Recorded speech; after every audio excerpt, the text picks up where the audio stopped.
In the sleepy town of Clover Hollow, Arkansas, where the air smells of honeysuckle and unspoken rules, two things are sacred. Don't trim your hedges after dusk, and never tangle with old man Amos. The Clover Hollow Homeowners Association, with their clipboards and petty citations, broke both.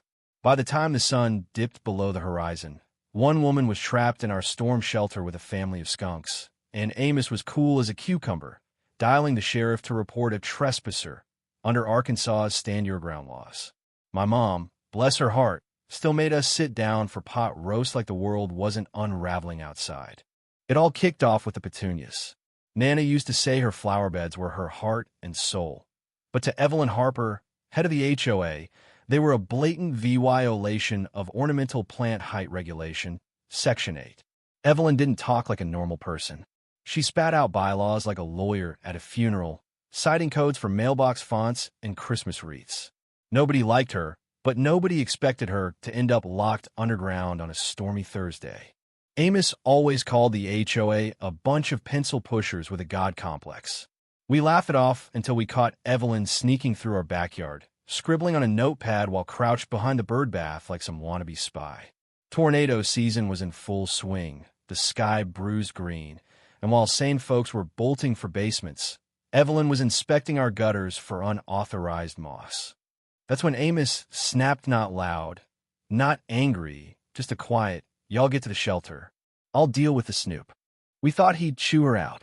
Instead, 10 minutes later, Evelyn was pounding on the steel door of our storm shelter, trapped like a raccoon in a dumpster.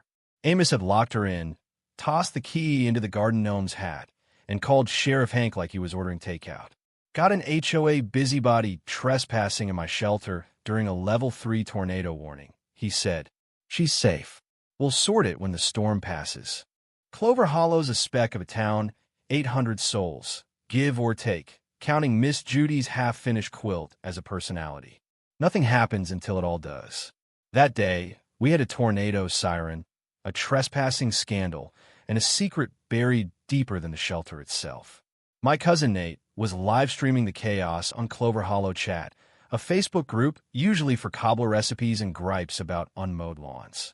He titled it Shelter Showdown, Amos versus HOA. In minutes, we had 90 VYURSA Clover Hollow record. Comments rolled in, "Go Amos," and prayer emojis from the Baptist preacher's wife. Inside the shelter, Evelyn wasn't just yelling about being locked up.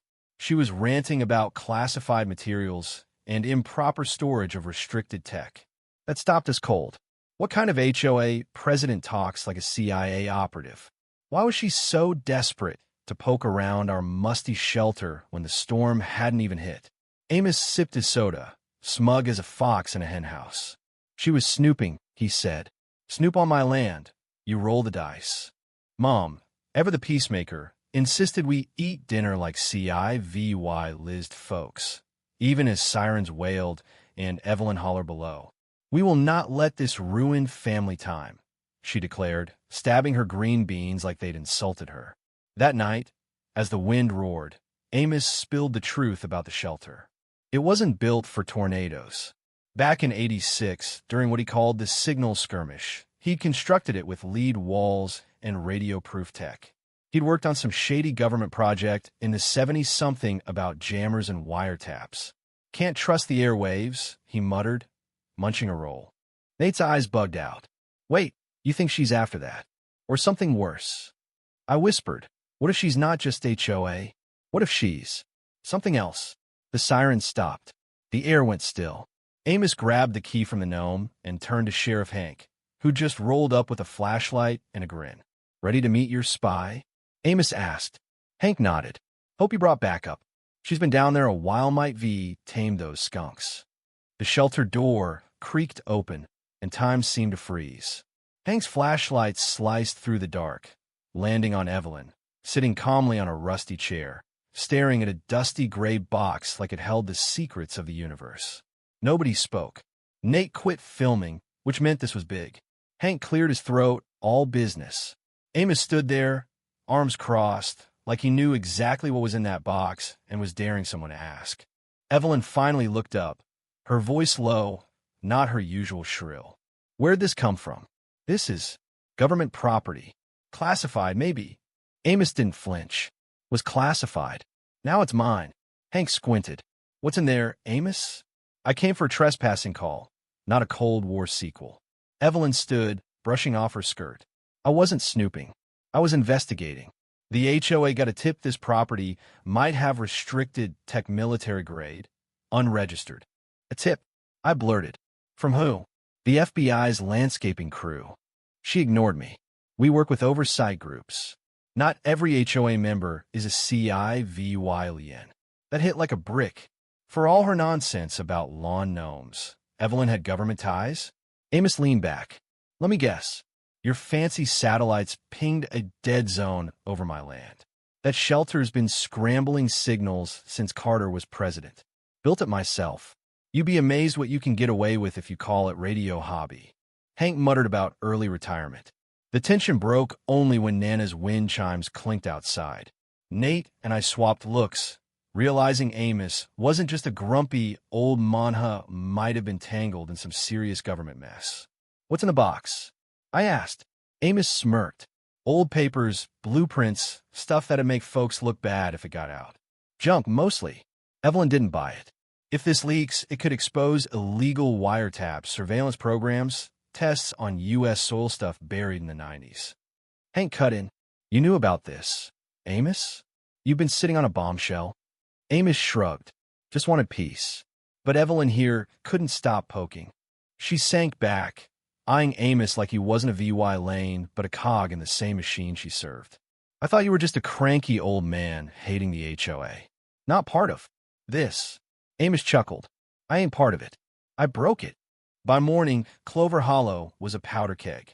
Despite Nate's stream cutting off, word spread. Evelyn locked up, a mystery box found, feds may be involved.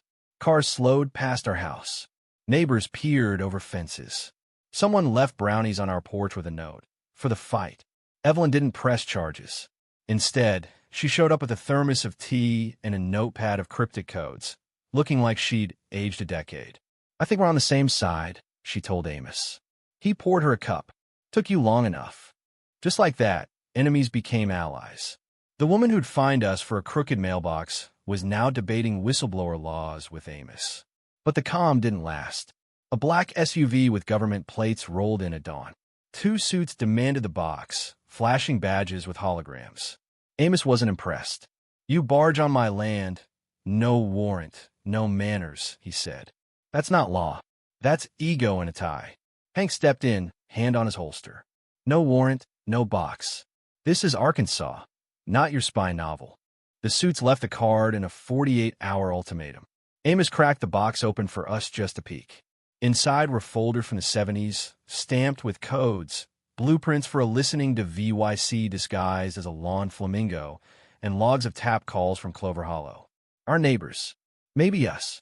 It wasn't just Tech. Amos had proof of a surveillance program targeting regular folks. The town split. Signs popped up. Amos knows versus Evelyn's right. A bake sale raised funds for truth or pie. The HOA demanded Evelyn's resignation, accusing her of bunker misconduct. She quit in style, handing in a glittery pink letter and saying, I'd rather host a skunk party than argue about hedges again. The crowd clapped.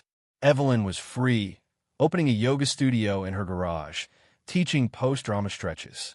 Amos fixed up the shelter, dubbing it Fort Freedom. Hank let it slide as long as the skunk stayed gone. But then Evelyn dropped the bomb. Dressed like a spy MOVYE extra, she claimed the shelter's new air filter had woken an old surveillance net, pinging a satellite. It's not about the box, she said. The system knows it's alive.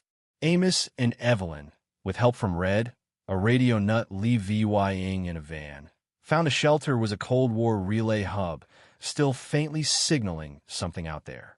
Something that might be listening back. Hysteria hit. Pamphlets about shelter truth flooded the grocery store. Someone graffitied "Truth Below" on the water tower. Then, a second SUV crept in at midnight, lights off. Amos, in slippers, shotgun in hand, and Evelyn, clutching redacted files, marched up and knocked on the window. Hank arrived, tipped off by Red's radio. A suit handed Amos an envelope, muttered, "This never happened," and vanished. The letter, dated 1981, named Amos custodian of Project Willow Whisper, a nuclear-proof comms node, declassified in '94 but never shut off. It had been pinging for decades, unnoticed until now. Amos hid the letter under a floorboard. He and Evelyn held a town meeting, calling the shelter a retired emergency system and promising to archive its secrets. Nobody fully bought it, but they cheered anyway. Clover Hollow changed. The shelter became a landmark, drawing tourists. Amos ran for neighborhood council with less spying, more levying. Evelyn wrote a book, Saw Locked, but Liberated Saw. The HOA collapsed, reborn as a friendly council led by Miss Clara, who baked for peace. Hank got a wooden badge for cobbler diplomacy. Nate's dream went VY mistaken for a MOVY trailer. The town buzzed with pride, no longer a dot on the map, but a symbol of defiance. One night, I sat with Amos under the stars. A blinking light crossed the sky. "Still watching us?" I asked. He grunted. "Maybe a yes, maybe just full of fried okra." "Safe's a myth," he said. "But we've got honest and we've got guts. That's enough." Clover Hollow proved it, turning one woman's bad call into a legend of casseroles, courage, and a shelter that held more than secrets. It held us together.